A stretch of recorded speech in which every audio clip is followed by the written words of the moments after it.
Hey everyone, my name is Emily Welch. I am an ER doctor and an EMS fellow with the Office of the Medical Director. It's so nice to meet you guys if I haven't already. Today we're going to be talking about termination of resuscitation or stopping CPR before you get to the hospital. And for that, I've brought in one of our local experts, Dr. Sarah Zamamiri. She is a fellow at UT Southwestern Medical Center over in Dallas and specializes in palliative medicine. So she does a lot of end-of-life care, and she's very adept at this topic. Thanks for joining us, Sarah. Thank you for having me. I really appreciate it, Dr. Welch. Absolutely. So today we're talking about stopping CPR on scene in the context of EMS, which is a little different than in the hospital. Yeah. And it's important to talk about why we want to do this. Yeah. So did you know that transporting CPR is one of the most dangerous things we do in EMS? Really? Yeah, so if you think about it, we're doing sometimes manual compressions. We're not seatbelted in. And we're usually driving a little quicker than we probably should be. Right. So that creates a lot of potential for accidents and injuries to our providers as well as other people that happen to be on the road. Yeah. So we're doing a really high-risk procedure for really minimal odds that we'll have a successful outcome for our patient. Yeah, and you know, I really appreciate that we're doing this topic. It's extremely important. A lot of families really do appreciate someone kind of walking them through this, and definitely walking them through this, you know, unfortunately terrible journey that will mark their entire life. And you know, research has shown that families and families of patients really appreciate when someone is there, as well as you know, having not undergoing any unsuccessful or unnecessary resuscitation as well. Yeah, absolutely. So our goal for this talk today is to give you guys kind of a framework to pull from when you're having this conversation on scene.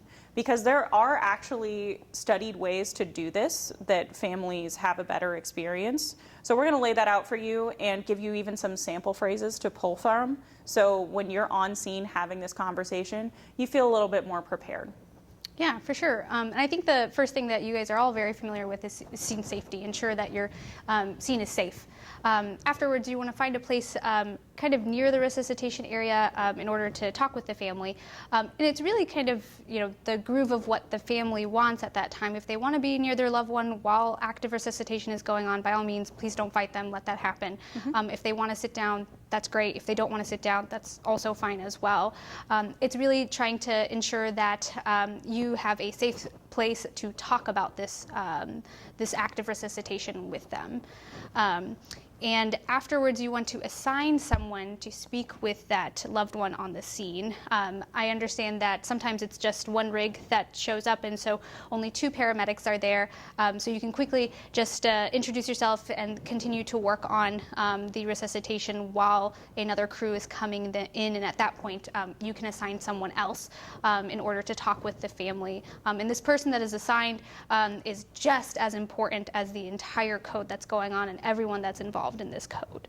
Exactly. So I encourage you to think of it as kind of another position in your pit crew CPR. So you have your code commander, and we do a very specific kind of way of doing CPR where everybody has their own assigned job. Right. This is another job to assign. And having somebody specifically assigned to the family will kind of de-escalate the stress and make sure everybody's on the same page from the very start of the resuscitation. Exactly. And you know, thank you for bringing that point up, Dr. Welch, is that this is a very high stressful time. This is an extremely emotional time. This is going to be forever marked in their lives, and introducing yourself is extremely important. So tell them your name.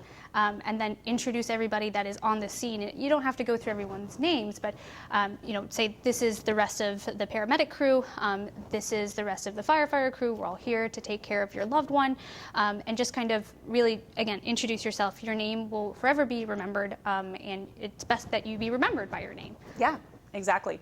And if you have time, ask the patient's name and the person you're talking to's name. If you can't remember their name, that's okay. I'm terrible with names. But their relationship, so your husband, your wife, your son, using those kind of terms when you're doing a resuscitation and talking to the family makes a huge difference, and it really makes them feel like you care. Exactly. And you do care. You're here to save them. You're here to help them. So after you've checked for scene safety, you've introduced yourself, you've asked their name, and you've gotten the patient's name, now is kind of the meat of things. What we call a signpost. And so you talk about what the protocol or the study is up front. You give them a headline and a meaning behind that headline of what's going to happen. The point is that this is a very hard conversation to have when you talk about, I am now going to end resuscitation. So how do you do that? You signpost up front. And so with a little buffer statement, you can say something along the lines of, we will pause every 2 minutes in our compressions to check to see if Johnny has a pulse or a response on the monitor, and then that helps us know what to do next, medications, shocks, procedures, if he or she or Johnny needs it. Then you really get into the headline, which is, if we don't see a response on the monitor from Johnny after, let's say, 20 or 30 minutes, we know that Johnny will not be able to survive, and we will have to stop trying to restart Johnny's heart. Yeah. I think that's huge with the family knowing what's coming. Yeah.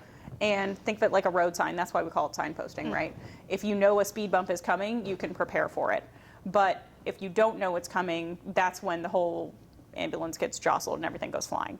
So that's what we're preparing the family for, is they know what's coming. So when you have the final, we're going to stop resuscitation, that blow is a little tempered, and they know what you've done and what to expect. Yeah, and you don't have to say the words that I said. You can, have some other tools in your toolbox and a set of phrases. You can say, if you're into studies, and this is true, studies do show that you can literally say studies do not show recovery after a long time of resuscitation is survivable. You can even say, even if we breathe for Johnny, after a long time, we need our hearts to work by itself to sustain life. And so if you can say some of these phrases, it really goes a long way. Yeah, and I think one that's been really helpful for me in the past is kind of emphasizing that after a long time, 20 or 30 minutes in our protocols, we're doing more harm than good to the patient. At some point, we switch from prolonging life to prolonging suffering. So one thing that I say pretty frequently is, after a certain amount of time, we don't have evidence to say that this person is going to survive or wake up again, but we're probably harming them. And I think families, feel that and don't want their loved ones to suffer. Yeah, exactly. If you can imagine yourself being that loved one and hearing this news, it's pretty scary. And with all this resuscitation going on, that's probably the last thing you want to hear, is that we will eventually stop. Yeah. So reassure them that your team is working diligently to help their loved ones during this resuscitation. Siri needed a little more explanation too. Exactly. Good thing she's in this talk. So reassure them, right? We're going to try our best efforts for Johnny. We're going to work diligently with everyone here. I'm going to be with you every single step of the way. Our entire team is going to be with you every single step of the way. It's really important to reassure them that this is our protocol, but I'm not stopping right now. Yeah. I'm going to keep going. Yeah. Emphasizing that you're telling them what you're planning to do ahead of time, but you're still doing everything up until that point is huge. And having that person assigned that the family can anchor to when they have questions or anything like that is absolutely huge as well. There's actually scientific data to back us up here, that when families know that you have done everything in your power and they actually see the resuscitation going on, they feel like their loved one got better care and they're more comfortable with stopping resuscitation. So science is in your corner on this one, but make sure that you're emphasizing to family that you're doing everything in your power. Yeah, and when you emphasize you're doing everything in your power, this really looks like walking them through and explaining, what is it that you guys are doing? And explain to them in as much as possible in non-medical terms. So even you can describe CPR as we're doing CPR to manually restart his heart. This shock is because his heart is in a very dangerous rhythm. Describe what the BVM is. Describe what the ET tube is for. We're breathing for him because he can't breathe on his own. And you can even describe things like, if we don't see a response on the monitor, then we give them this medication. I'm giving them, Narcan for drug reversal. I'm giving them Epi for his heart. So really describe the things that you're doing in a way that makes sense. Yeah, absolutely. And I think one of the things that families see in cardiac arrest situations a lot that they're not familiar with, because all the other stuff they see on TV or they've been to the hospital before and all that stuff. is the IO drill. Yes. And I've seen a lot of families get hung up on that, reasonably so, because you're getting a drill out. So you have kind of a good way of explaining that to folks, I think. Yeah, so you can describe the IO as like it's just like an IV. It's a quicker way of getting medications to their heart. It doesn't break their bone.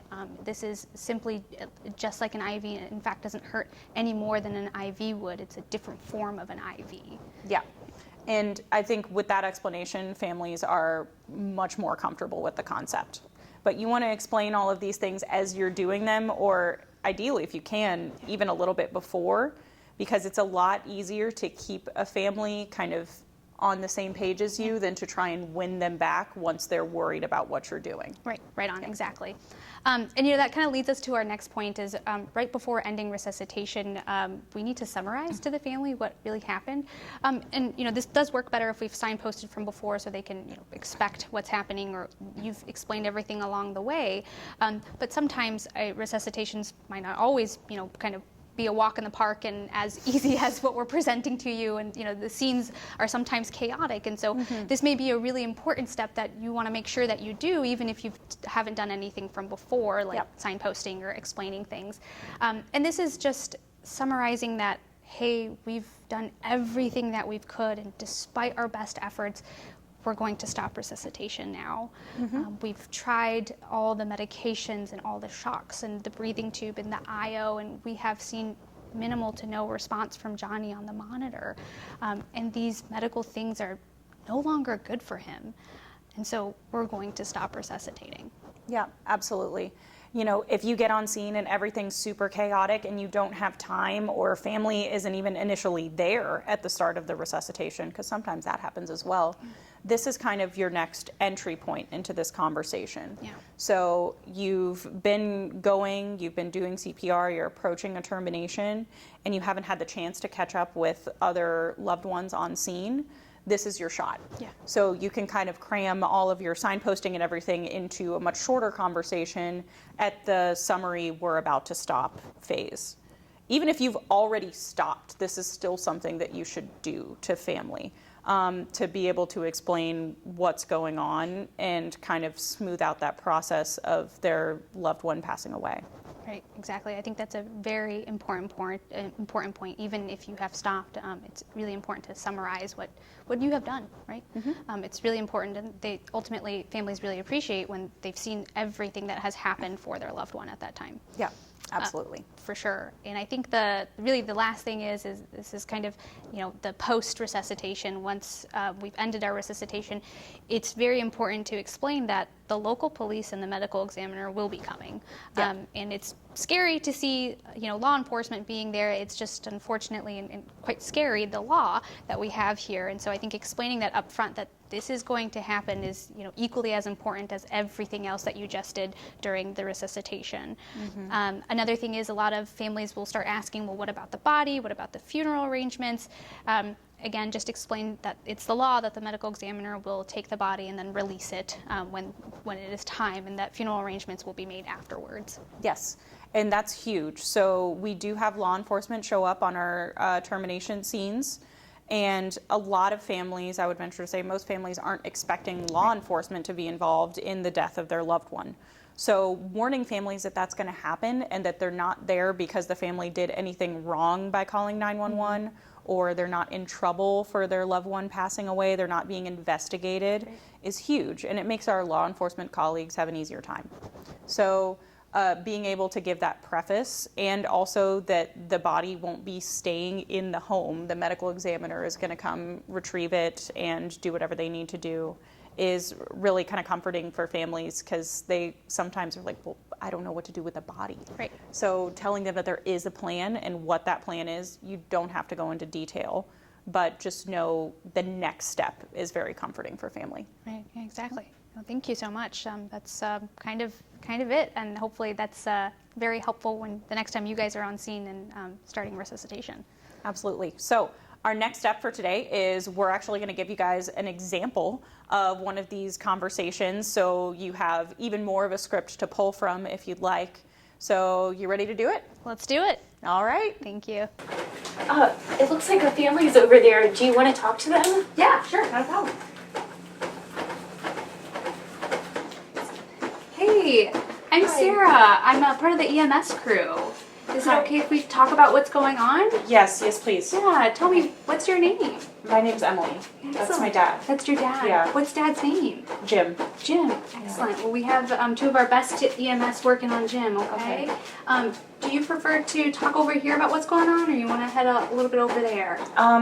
We can go outside. Okay, yeah, let's do that. Okay. Yeah. What are they doing? Yeah, well, Emily, we're taking care of your dad, Jim, okay? That's the rest of the EMS team. They're working on him. Okay. Are you okay if we walk over here and talk about what's going on? Yeah.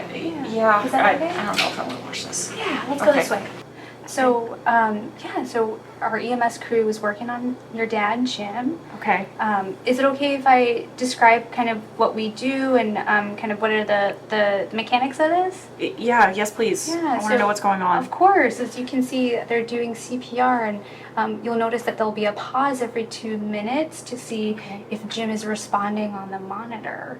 And that really tells us kind of what we're going to do next, if we need to give Jim a medication, perhaps a shock, or maybe even more CPR. Okay. Yeah, does that make sense? Yes. Excellent. And sometimes when we see not a lot of response from Jim after about 30 minutes, we know that his heart and his brain hasn't had a lot of blood flow for that amount of time. And so we know that Jim will not be able to survive, and at that time we'll stop working on Jim's heart.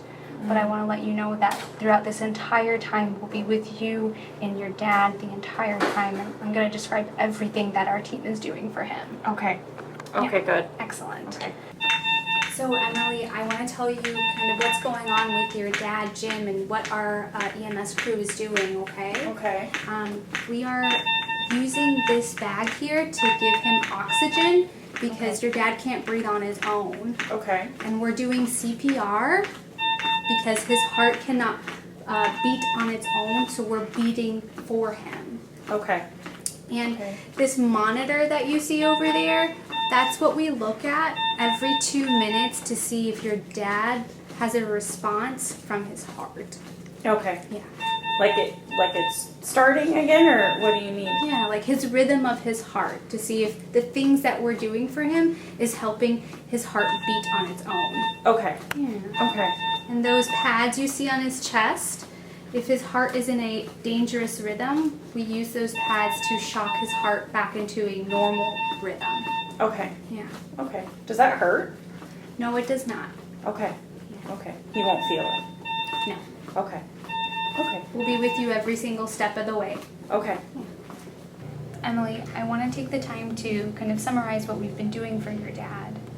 Yes, please. So, despite all of the medications we've been giving him for his heart, breathing for him, and shocking his heart back to a normal rhythm, after these 30 minutes, these are no longer doing good for your dad, but rather doing harm. And we know that after all this time, his brain and his body hasn't had enough blood flow for him to survive this. So within the next couple of minutes, we're going to stop trying to restart his heart. What do you mean you're gonna stop?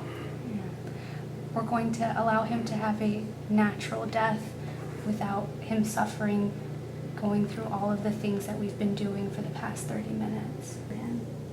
But on the monitor you showed me, it looks like the lines are still moving. It looks like his heart's still beating.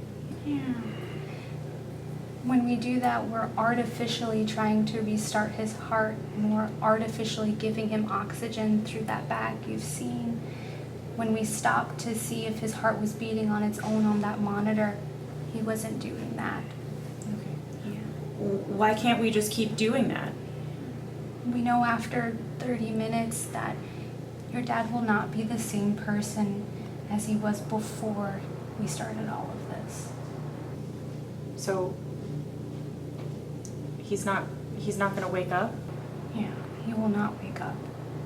I'm really sorry, Emily. Okay.